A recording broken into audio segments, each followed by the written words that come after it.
आदम अलैहिस्सलाम 960 साल जिंदा रहे। इनकी कुल उम्र तो 1000 साल थी, लेकिन 40 साल कम कर दी गई। सैयदना अबू हुरैरा रजी अल्लाह अन्हु बयान करते हैं कि रसूलुल्लाह सल्लल्लाहु अलैहि वसल्लम ने फरमाया, जब अल्लाह ने आदम अलैहिस्सलाम को पैदा फरमाया तो उनकी पीठ पर हाथ फेरा। इस तरह क़यामत तक जितने इंसान पैदा होने वाले थे उनकी रूहें वजूद में आ गईं। फिर हर इंसान की आंखों के दरमियान एक नूर रखकर आदम अलैहिस्सलाम के सामने पेश किया। उन्होंने पूछा, या अल्लाह, ये कौन है? अल्लाह ने फरमाया, ये तेरी औलाद है। इनमें से एक की पेशानी की चमक आदम अलैहिस्सलाम को बहुत अच्छी लगी। उन्होंने पूछा, या अल्लाह, ये कौन है? जवाब मिला, ये तेरी औलाद में से बहुत दूर जाकर हैं। इनका नाम दाऊद है। पूछा, इनकी उम्र कितनी है? फरमाया, 60 साल। आदम अलैहिस्सलाम कहने लगे, या अल्लाह, 40 साल मेरी उम्र में से इनकी उम्र में शामिल कर दे। इस सिलसिले में दूसरी रिवायत यूं आई है, जब आदम अलैहिस्सलाम की रूह कब्ज करने के लिए फरिश्ता आया तो वो कहने लगे, मेरी उम्र में तो अभी 40 साल बाकी हैं। उस वक्त उनकी उम्र 960 साल थी। अंबिया अपनी उम्र से वाकिफ होते हैं। फरिश्ते ने कहा, क्या आपको याद नहीं, आपने अपनी उम्र के 40 साल अपनी औलाद दाऊद को हिबा कर दिए थे। रसूलुल्लाह सल्लल्लाहु अलैहि वसल्लम ने फरमाया, चूंकि आदम अलैहिस्सलाम ने इनकार किया तो उनकी औलाद भी इनकार की आदी है। आदम अलैहिस्सलाम खुद भूल गए, उनकी औलाद भी भूलती है। आदम अलैहिस्सलाम ने खता की, उनकी औलाद भी खता करती है।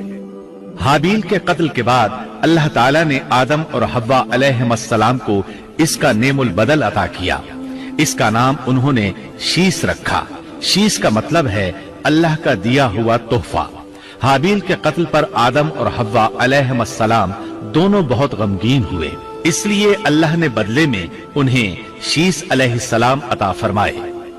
सैयदना अबू जर गिफारी रजी अल्लाह अन्हु से मरवी एक सही हदीस में है कि रसूलुल्लाह सल्लल्लाहु अलैहि वसल्लम ने फरमाया, अल्लाह ताला ने 104 सहीफे नाजिल फरमाए। उनमें से 50 सहीफे शीस अलैहिस्सलाम पर नाजिल हुए। इन सहीफों में ऐसे कवानीन, उसूल और ज़ाबिते थे जिनसे इंसानियत की जिंदगी मुनज़्ज़म होती है।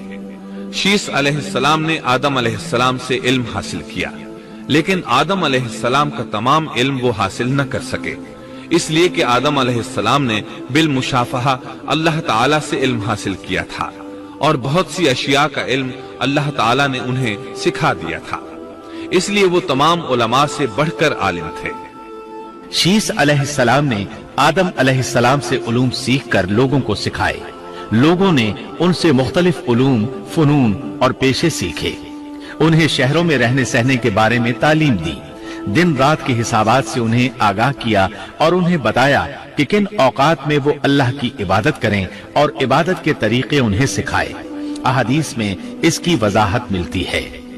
इमाम अहमद रहमतुल्लाह अलैह बयान करते हैं कि अबू जमा सादी कहते हैं कि उन्होंने मदीने में एक शेख को लोगों से कलाम करते देखा तो उनके मुतालिक पूछा, ये कौन शख्स है? लोगों ने बताया कि ये उबई बिन काब रजी अल्लाह अन्हु हैं। बड़े सहाबा में उनका शुमार होता है। तमाम मुसलमानों से बढ़कर कुरान और उसकी तफसीर के आलिम हैं। अबू जमा फरमाते हैं कि उबई बिन काब रजी अल्लाह अन्हु उस वक्त ये वाकया बयान कर रहे थे कि जब आदम अलैहिस्सलाम की वफात का वक्त करीब आया तो उन्होंने अपने बेटों से फरमाया, मेरा जन्नत के फल खाने को जी चाहता है। जन्नत के फल दुनियावी फलों जैसे ही होते हैं। सेब, अनार, अंगूर, ये सब जन्नत में मौजूद थे। जन्नत के और दुनिया के फलों में फर्क ये है कि दुनियावी फल बदबूदार हो जाते हैं, जबकि जन्नती फल कभी बदबूदार नहीं होते। इसी तरह दुनियावी फलों का जायका आर्जी होता है, जबकि जन्नती फलों का जायका हमेशा बरकरार रहता है। इसलिए आदम अलैहिस्सलाम ने चाहा कि वो जन्नत के फल खाएं। चुनाचे उनके बेटे तलाश में निकल गए। उन्होंने अपने साथ कुल्हाड़े, कुदालें और टोकरियां ले ली। रास्ते में उन्हें फरिश्ते मिले। उनके पास आदम अलैहिस्सलाम का कफन और खुशबू वगैरह थी। उन्होंने पूछा, आदम के बेटो, किस चीज की तलाश में हो? कहां जा रहे हो? उन्होंने जवाब में कहा, हमारे वालिद मरीज हैं, उन्हें जन्नत के फलों की ख्वाहिश है। फरिश्ते उनके सामने इंसानी शक्ल में आए थे।